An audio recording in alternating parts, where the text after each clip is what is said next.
Hello बच्चों, आज हम लोग अल्टरनेटिंग करंट का एक और टॉपिक डिस्कस करेंगे।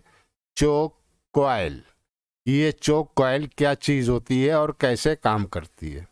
मान लीजिए कि आपके पास एक ये बल्ब है और एक ये सप्लाई आपने इसमें कनेक्ट की है। फॉर एग्जांपल दी सप्लाई जो है वो आपने 220 वोल्ट की कनेक्ट की है, ठीक है।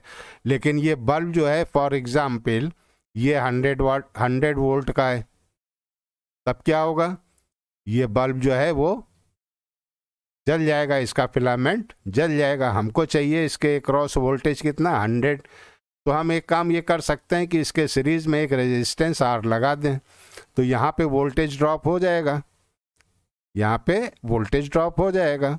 आई आर कैलकुलेशन कर लेंगे कि कितना रेजिस्टेंस हमको लगाना है, उस कैलकुलेशन के हिसाब से एक रेजिस्टेंस लगा देंगे और यहाँ 100 वोल्ट हमको मिल जाएगा, क्योंकि यहाँ पे 220 में से रेजिस्टेंस के क्रॉस वोल्टेज ड्रॉप हो जाएगा। एक तरीका तो ये है। लेकिन इस मेथड में एक प्रॉब्लम क्या है कि रेजिस्टेंस जो है वो हीट डिसिपेट करता है, यानी एनर्जी का लॉस होगा और हमें एनर्जी को बचाना है। यहाँ पे अगर हम इसको वोल्टेज ड्रॉप रेजिस्टेंस के क्रॉस करा दें और 100 वोल्ट हमको बल्ब के क्रॉस मिल जाए तो बल्ब तो ऑन हो जाएगा, लेकिन यहाँ पे आई स्क्वायर आर लॉसेस बहुत ज़्यादा होंगे in the form of heat की शक्ल में, यानी एनर्जी हमारी वेस्ट होगी और हमको एनर्जी को सेव भी करना है, तो हम ये मेथड यूज़ नहीं करेंगे। उसके लिए क्या करेंगे, उसके लिए हम चोक कॉइल यूज़ करते हैं। तो दूसरे डायग्राम में देखिए, आपके पास सामने बल्ब के सीरीज में एक चोक कॉइल लगी हुई है।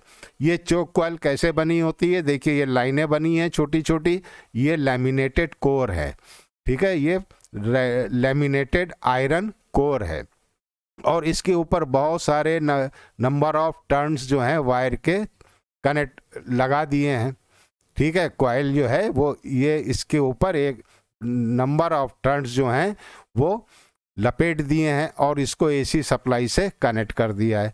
तो ये जो वायर है, ये जो आपका कॉइल है, कॉइल ये कॉइल, तो इसका ये थिक कॉइल है, कॉपर की थिक कॉइल है। कॉपर की थिक कॉइल हम लोग यूज़ करते हैं, कॉपर की थिक कॉइल। अब थिक कॉइल से क्या होने वाला है, देखिए यहाँ पे थोड़ा सा समझ लीजिए, बहुत आसान है।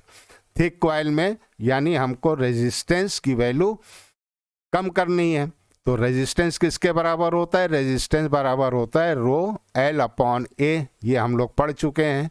ए क्या है, क्रॉस सेक्शनल एरिया, और ए क्या चीज़ होती है, pi d square by 4, pi d square by 4। तो हमने जब थिक वायर लिया यानी डायमीटर ज़्यादा है, तो ज़्यादा डायमीटर का वायर लिया है तो एरिया ज़्यादा हो गया। तो जब एरिया ज़्यादा हो गया तो रेजिस्टेंस जो है वो बहुत कम हो गया, मिनिमम हो गया, और इतना मिनिमम हो गया कि आप उसको निगलेक्ट कर सकते हैं। तो पहली बात तो ये है कि ये आयरन कोर लैमिनेटेड होगी, इसके ऊपर थिक कॉपर वायर यूज़ करेंगे और large number of turns use करेंगे, large number of turns use करेंगे। इससे क्या होने वाला है, देखिए अभी फार्मूले से आपको समझ में आ जाएगा। लार्ज नंबर ऑफ टर्न्स को हम लोगों ने एन के फॉर्म में पढ़ा है, ठीक है। तो एक तो फार्मूला हमको जो है रेजिस्टेंस की वैल्यू तो कम कर दी कि मोटा वाला टायर यूज़ किया, और नंबर ऑफ टर्न्स भी हमने ज़्यादा यूज़ किए। तो हम लोगों ने एक फार्मूला पढ़ा था, क्या फार्मूला पढ़ा था भाई, बताइए अगर आपको याद हो। तो हम लोगों ने पढ़ा था E is equal to L minus L d pi over D t, या d i by d T, ठीक है ना। और इसी के सिलसिले में हम लोगों ने एक और फार्मूला पढ़ा था कि L is equal to N D phi over D T, ठीक है। तो देखिए अगर नंबर ऑफ टर्न्स ज़्यादा होंगे तो इंडक्टेंस भी ज़्यादा होने वाला है, ये भी समझ में आ गया। अब एक फार्मूला और होता है, तो अगर आप उस फार्मूले से इंडक्टेंस कैलकुलेट करें तो क्या होगा कि वो कौन सा फार्मूला है, वो फार्मूला है L is equal to mu naught mu R N square A upon L. ठीक है, तो यहाँ पे देखिए नंबर ऑफ टर्न्स जो है वो स्क्वायर में है, तो अगर नंबर ऑफ टर्न्स ज़्यादा होंगे तो इंडक्टेंस की वैल्यू भी ज़्यादा होगी। तो अब देखिए रेजिस्टेंस जो है, रेजिस्टेंस की तो हमने रेजिस्टेंस जो है वो ऑलमोस्ट ज़ीरो कर दिया, ऑलमोस्ट ज़ीरो कर दिया है, नेग्लिजिबल है, नेग्लिजिबल है। ठीक है, और इंडक्टेंस जो है एल जो है ये इसको बहुत हाई कर दिया है। कैसे हाई किया है? रेजिस्टेंस को लगभग ज़ीरो कर दिया है। कैसे ज़ीरो कर दिया है? मोटा तार यूज़ किया है, रेजिस्टेंस उसका ज़्यादा होगा। इंडक्टेंस कैसे? नंबर ऑफ टर्न्स जो हैं वो ज़्यादा कर दिए हैं और उसकी लेंथ ज़्यादा कर दी है। जो कोर की लेंथ है वो भी ज़्यादा है और नंबर ऑफ टर्न्स जो हैं वो भी ज़्यादा हैं। तो थिक वायर हमने यूज़ किया है, तो हम लोग कौन सा वायर यूज़ करेंगे? थिक कॉपर वायर यूज़ करेंगे, थिक कॉपर वायर यूज़ करेंगे। ठीक है, थिक कॉपर वायर यूज़ किया। दूसरा काम क्या किया? दूसरा काम क्या किया? Large number of turns use किए, large number of turns use किए, लार्ज नंबर ऑफ टर्न्स। तो इससे क्या हो गया? लार्ज नंबर ऑफ टर्न से तो रेजिस्टेंस तो हो गया कम, डाउन हो गया, बिल्कुल लगभग ज़ीरो हो गया, और इंडक्टेंस जो है वो बहुत हाई हो गया। तो अब देखिए Z की वैल्यू यानी इम्पीडेंस किसके बराबर होता है? R square plus XL square उसका अंडर रूट, और एक्सएल बच्चों किसके बराबर होता है? एक्सएल बराबर होता है 2 पाई एफ एल। तो जब हमारा इंडक्टेंस हाई है तो इंडक्टिव रिएक्टेंस भी हाई होगा, तो इम्पीडेंस जो है वो हमारा हाई हो जाएगा। ये इम्पीडेंस जो है Z ये भी हाई हो जाएगा। तो ओम्स लॉ क्या है? V is equal to I Z, I is equal to V upon Z। तो जब ये हाई हो गया, Z हाई हो गया, तो करंट जो है वो कम हो गया। ठीक है ना, तो अब हमारा जो है कोई नुकसान होने वाला नहीं है। पावर क्या होती है? पावर देखिए, अब इस चोक कॉइल की पावर क्या होगी? V R M S I R M S और कॉस फाई। ठीक है, यही होती है। तो अब जब रेजिस्टेंस ज़ीरो हो गया तो ये किस तरह बच्चों बिहेव कर रहा है? यानी Z is equal to XL, यानी प्योरली इंडक्टिव सर्किट की तरह काम कर रहा है। तो प्योरली इंडक्टिव सर्किट में बच्चों फेज डिफरेंस कितना होता है? करंट जो है वो लैग करता है। कितना लैग करता है? वोल्टेज से। वोल्टेज आगे होता है, करंट पीछे होता है, और ये 90 डिग्री लैग। ठीक, तो यहाँ पे अगर हम देखें तो power is equal to V R M S I R M S cos 90 degree, cos 90 degree. और आपको कॉस 90 डिग्री की वैल्यू मालूम है कितनी है? ज़ीरो। तो पावर कितनी हुई? ज़ीरो। तो कोई भी पावर का लॉस नहीं हुआ। तो इस तरह से हम चोक कॉइल का यूज़ कर सकते हैं कि आयरन कोर लें, लैमिनेटेड होना चाहिए। लैमिनेटेड होने से क्या होगा? आयरन लॉस कम होंगे, ज़्यादा नहीं होंगे।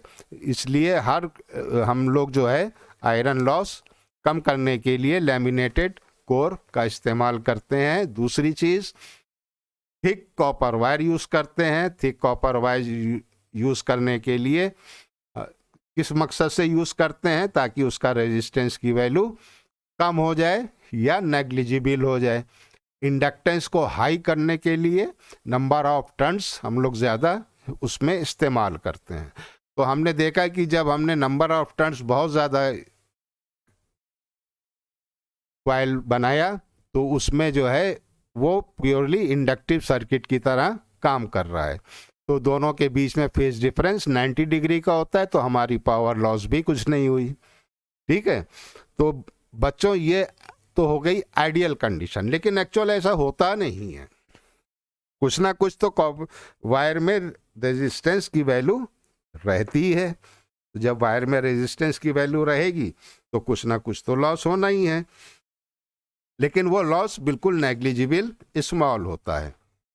ठीक है, तो इसमें पावर फैक्टर की वैल्यू आप अगर निकालना चाहें तो पावर फैक्टर की वैल्यू क्या होती है, कॉस, अगर आपको इम्पीडेंस ट्रायंगल याद है, ये इम्पीडेंस ट्रायंगल है, ठीक है ना, तो ये तो Z था, ये R था और ये X था और ये एंगल फाई था, तो कॉस फाई की वैल्यू क्या थी, पावर फैक्टर R/Z, और Z क्या चीज़ है, R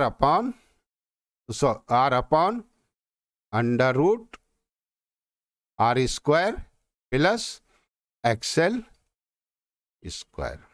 ठीक है, तो आपने जब रेजिस्टेंस की वैल्यू 0 कर दी तो cos फाई भी 0 हो गया, आप इस फार्मूले से भी देख सकते हैं। तो जब cos फाई की वैल्यू 0 हो गई तो फिर पावर जो है वो डिसिपेट जो हो रही थी चोक कॉइल में वो बिल्कुल नेग्लिजिबल हो गई, यानी 0 हो गई।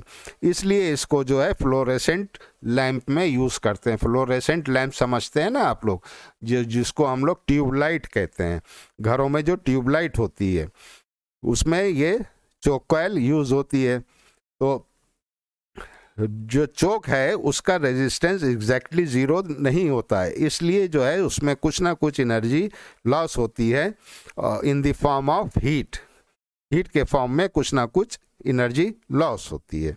और आयरन कोर जो बना होता है वो लैमिनेटेड होता है ताकि उसमें एडी करंट रिड्यूस कर सकें, उसमें एडी करंट की वजह से कोई लॉस यूज़ नहीं होना चाहिए। तो चोक कॉइल को हमेशा एसी सर्किट में यूज़ करते हैं, डीसी सर्किट में यूज़ नहीं करते हैं। क्यों नहीं डीसी सर्किट में यूज़ करते हैं, डीसी सर्किट में क्यों नहीं यूज़ करते हैं, देखिए डीसी सर्किट में अगर आप यूज़ करेंगे तो क्या होगा, डीसी सर्किट में फ्रीक्वेंसी तो कांस्टेंट होती है, यानी ओमेगा की वैल्यू क्या होगी, 0 होती है, फ्रीक्वेंसी तो होती ही नहीं, ओमेगा की वैल्यू 0, तो एक्सएल भी 0, तो रेजिस्टेंस की वैल्यू तो आपने पहले ही 0 कर दी है, तो इम्पीडेंस की वैल्यू भी 0, और करंट की वैल्यू, करंट क्या होता है ओम्स लॉ के हिसाब से V/Z, तो जब ये 0 हो जाएगा तो बच्चों करंट क्या हो जाएगी, इन्फिनिटी हो जाएगी, तो वो जलाकर राख कर देगी। तो इसलिए रेजिस्टेंस को 0 करते हैं और इंडक्टेंस को हाई करते हैं, कभी भी चोक कॉइल या ट्रांसफार्मर को डीसी सप्लाई पे कनेक्ट नहीं करते हैं, ये आपको याद रखना है। तो शॉर्ट फॉर्म में एक बार फिर रिवाइज कर दें कि चोक कॉइल जो है वो क्या होती है, चोक कॉइल आयरन कोर की बनी होती है, लैमिनेटेड कोर होते हैं, ठीक है, और उसके ऊपर लार्ज नंबर ऑफ टर्न्स एक कॉइल लपेट देते हैं जो कि उसकी थिकनेस ज़्यादा होती है, जिसकी वजह से उसका रेजिस्टेंस कम होता है। नंबर ऑफ टर्न्स ज़्यादा इसलिए करते हैं ताकि इंडक्टेंस उसका इंक्रीज हो जाए और टोटल इम्पीडेंस जो है वो इम्पीडेंस की वैल्यू क्या हो जाए, रेजिस्टेंस तो कम हो गया, इंडक्टेंस ज़्यादा हो गया, तो इम्पीडेंस किसके बराबर हो गया, इंडक्टिव रिएक्टेंस के बराबर, यानी सर्किट जो है वो एक तरह से प्योरली इंडक्टिव सर्किट की तरह बिहेव करेगी, जिसमें फेज डिफरेंस वोल्टेज और करंट के बीच में 90 डिग्री का होता है। तो कॉस फाई यानी पावर फैक्टर की वैल्यू 0, तो पावर जो है वो 0, यानी कोई लॉस हमारा नहीं, एनर्जी का लॉस नहीं होने वाला है। तो बच्चों ये थी चोक कॉइल की वर्किंग, उम्मीद है आपको पसंद आया होगा। अगर वीडियो पसंद आया है तो लाइक और शेयर करना ना भूलें। चैनल पे आप अगर नए हैं तो सब्सक्राइब कीजिए और अपने फ्रेंड्स को भी इसके बारे में रिकमेंड कीजिए। आपके लाइक करने से, आपके सब्सक्राइब करने से हम लोग को मोटिवेशन मिलता है और हम आपके लिए नए नए वीडियो बना के लाते रहेंगे।